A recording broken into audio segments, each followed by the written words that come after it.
Ma nistawx nippermettu li nħallu ministru illi jisraq 70,000 euro fis-sena mill-budget ta' Għawdex biex jagħtihom lil ħabiba u mbagħad il-mara ta' Ministru sieħbu ħalli iżommuha happy.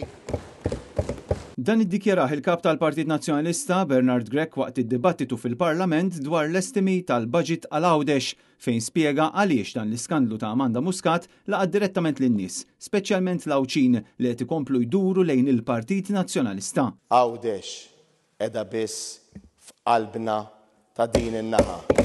Għawdex qiegħda biss fil-ħsibijiet tagħna, fil-ħidma tagħna għaliex intom u Għawdex verament qegħdin fi priorità fil-politika tagħna, fil-ħidma tagħna u jekk tridu li Għawdex tkun aħjar għalikom u għal-Maltin ukoll ivvutaw lill-Partit Nazzjonalista għaliex aħna ma nittradukom qatt. Bernard Grech qal li l-Awċin jinsabu disgustati bil-Gvern u l-poplu kollu jinsab disgustat għaliex il-Gvern qed jipprova jibqa' jgħaddi lin-nies biżmien u jitrattom ta' imbeċilli.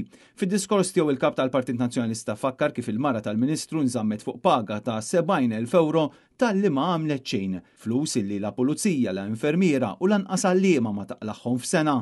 Kif ma taqlax 70,000 euro int illi tbagħat li tħammeġ idejk, int il-bidwi, int is-sajjiet, int ir-raħal, imma huma l-allat li ħadd ma jista' jmisshom f'dal-pajjiż.